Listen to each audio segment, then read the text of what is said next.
ఏపీకి సంబంధించిన breaking news అంతుంది మనకి. ఏపీకి తుఫాన్ ముప్పు పొంచింది. భారీ వర్షాలు ముంచెత్తునున్నాయి. బంగాళాఖాతంలో ఇప్పటికే ఒక వాయుగుండం కొనసాగుతోంది. మలక్కా జలసంధి సమీపంలోని తీవ్ర అల్పపీడనం వాయుగుండంగా బలపడింది. ఇది మరింత బలపడి వచ్చే 24 గంటల్లో పశ్చిమ దిశగా, తర్వాత 24 గంటల్లో పశ్చిమ వాయువ్య దిశగా కదిలే అవకాశం ఉందని ఐఎండీ తెలిపింది.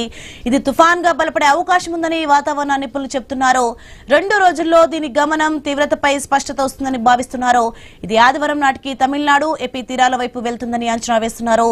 సముద్రంలోనే బలహీనపడే అవకాశం కూడా ఉందని కొందరు వాతావరణ నిపుణులు చెబుతున్నారు.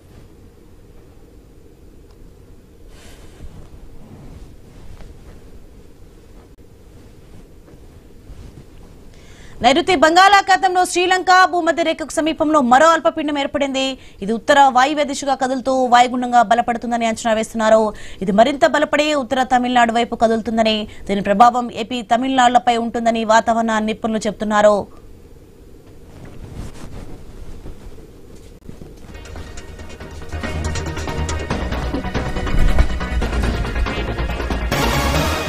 వాయుగుండాల ప్రభావంతో శనివారం ప్రకాశం, శ్రీ పొట్టి శ్రీరాములు, నెల్లూరు, వైఎస్ఆర్ కడప, అన్నమయ్య, తిరుపతి, చిత్తూరు జిల్లాలో భారీ వర్షాలు కురుస్తాయని వాతావరణ శాఖ తెలిపింది. ఆదివారం ప్రకాశం, నెల్లూరు, వైఎస్ఆర్ కడప, అన్నమయ్య, తిరుపతి, చిత్తూరు జిల్లాలో భారీ నుంచి అతి భారీ వర్షాలు, శ్రీ సత్యసాయి, నంద్యాల, బాపట్ల, పల్నాడు, గుంటూరు, కృష్ణా, ఎన్టీఆర్, ఏలూరు, పశ్చిమ గోదావరి జిల్లాలో భారీ వర్షాలు కురుస్తాయని అంచనా వేస్తోంది. గురువారం నుంచి మత్స్యకారులు వేటకు వెళ్లరాదని విశాఖ తుఫాన్ హెచ్చరికల కేంద్రం అధికారులు సూచించారు.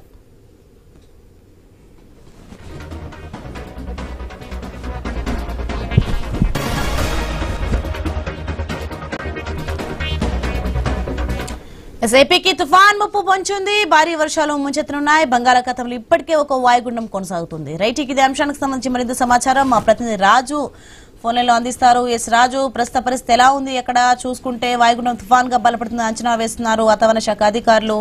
దీనికి సంబంధించిన డీటెయిల్స్ ఏంటి?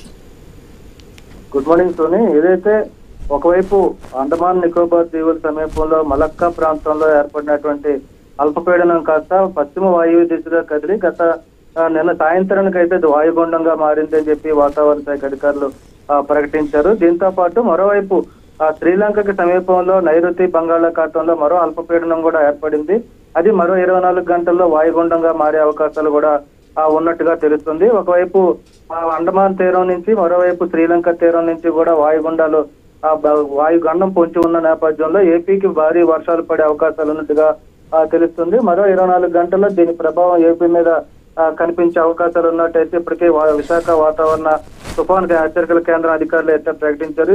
దీని ప్రభావంతో వచ్చే 24 గంటల్లో ఏపీలోని పొట్టి శ్రీరాములు, నెల్లూరు జిల్లా, వైఎస్ఆర్ కడప జిల్లా, అన్నమయ్య, తిరుపతి, చిత్తూరు, ప్రకాశం ప్రాంతాల్లో అయితే సత్యసాయి, నంద్యాల, బాపట్ల, పల్నాడు, గుంటూరు జిల్లాల్లో వర్షాలు చెదురుమదురుగా వర్షాలు పడే అవకాశాలు ఉన్నట్టుగా తెలుస్తుంది. మరోవైపు సముద్రం అల్లకల్లోలంగా ఉంటున్న నేపథ్యంలో మత్స్యకారులు ఎవరు కూడా వేటకు వెళ్ళొద్దని, ఇప్పటికే వేటకు వెళ్ళినటువంటి మత్స్యకారులు 26వ తారీఖు అంటే సాయంత్రంలోగా కూడా తీరానికి చేరుకోవాలని చెప్పి కూడా అధికారులు ఇప్పటికే హెచ్చరికలు జారీ చేసిన పరిస్థితి కనిపిస్తుంది. ముఖ్యంగా చూసుకుంటే వరుసగా తుఫాన్లు, వాయుగుండాలతో ఏపీ మీద అయితే దీని ప్రభావం చాలా తీవ్రంగా పడుతున్న నేపథ్యంలో మళ్ళీ 2 వాయుగుండాలు అయితే దూసుకొస్తున్న నేపథ్యంలో మరింత అప్రమత్తంగా ఉండాలని చెప్పి వాతావరణ శాఖ అధికారులు తెలియజేస్తున్నారు. ఇదే విషయాన్ని ఇప్పటికే రాష్ట్ర ప్రభుత్వానికి కూడా సూచించడం జరిగింది. ముందస్తు చర్యలు చేపట్టే విధంగా కూడా ఆదేశాలు అయితే ఇవ్వడం జరిగింది.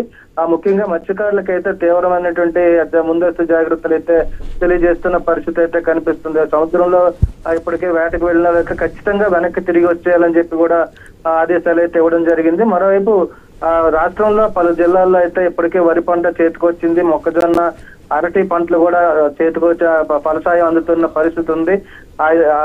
ఏవైతే పంటలు ఉన్నాయో వాటిని కూడా పరిరక్షించుకోవాల్సిన బాధ్యత కూడా రైతుల మీద ఉందని, ముందుగా వరిచేలు గారిని అయితే ధాన్యం గట్ట తడిచిపోకుండా జాగ్రత్తలు తీసుకోవాలని కూడా ఇప్పటికీ రాష్ట్ర ప్రభుత్వం అయితే సూచనలు జారీ చేస్తున్న నేపథ్యంలో మరో 24 గంటల్లో దీని ప్రభావం అయితే ఏపీ మీద ఉండబోతుంది. మరోవైపు మలక్కా నుంచి వస్తున్నటువంటి ఏదైతే వాయుగుండం ఉందో ఈ వాయుగుండం మరొక 24 గంటల్లో ఏ దిశలో పయనిస్తుంది అనేది అయితే ఒక స్పష్టత వచ్చే అవకాశాలు ఉన్నట్టుగా అధికారులు అయితే తెలియజేస్తున్నారు. ఒకవేళ అది కానీ ఏపీ వైపు దూసుకొస్తే దాని ప్రభావం చాలా తీవ్రంగా ఉండే అవకాశాలు కూడా కనిపిస్తున్నాయి. కాబట్టి ముందస్తు చర్యల్లో భాగంగా అలాంటి ఆస్తి నష్టం కూడా జరగకుండా జాగ్రత్తలు తీసుకోవాల్సిన పరిస్థితి కనిపిస్తుంది. రాష్ట్ర ప్రభుత్వం